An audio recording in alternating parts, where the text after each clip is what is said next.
So both before. Do you believe that Asif Zardari is involved in the killing of your father? Yes.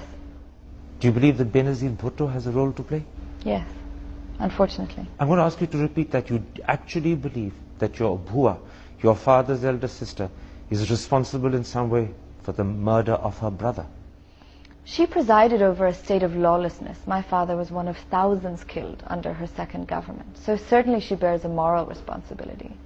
And after his murder, my aunt played a very strong role in the cover-up. We were forbidden from filing an FIR. All the witnesses were arrested. They had no access to lawyers, to their families.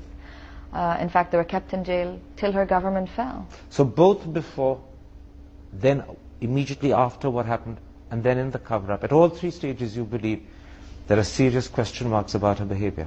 Well, certainly, Masood Sharif, who at that time was the head of the Intelligence Bureau that reported to the office of the Prime Minister, who was at the scene of the crime that night, several years later was inducted into the Central Committee of Benazir's party.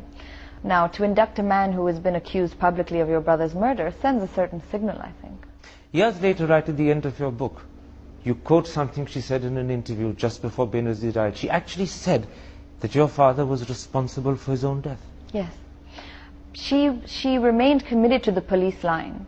And just before her own murder, she tried to insinuate on television that not only did Murtaza have himself killed, that he had a sort of suicidal wish, but that his own guards killed him. She said that he was shot from the back, which he most certainly was not, and that his body bore tales of his death. And it certainly does. It just has nothing to do with the claims Benazir was making.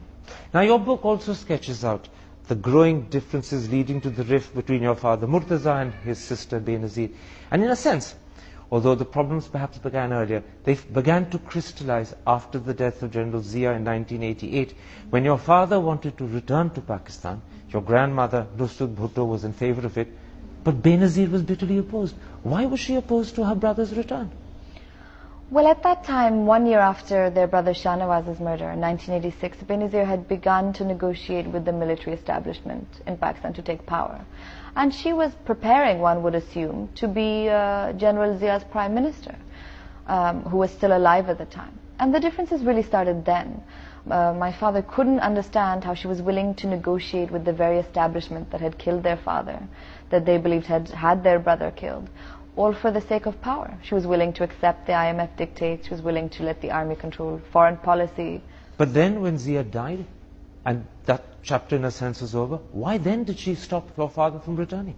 Well, I think the compromises remained. I mean, she was prime minister to Zia's number 2, who then assumed the office of president after Zia-ul-Haq was killed.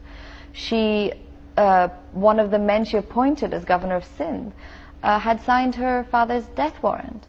Do you also suspect that she saw your father as a political challenge? She didn't want to share power with him. She wanted to be Bhutto's heir. She didn't want Bhutto's son to come back and enjoy the limelight or power or the legacy with her. Well, certainly, and I think she very much did not want another Bhutto to say, why are these compromises being made on the blood of our father? So neither did she want to share power, nor did she want her brother to question what she was doing. Absolutely.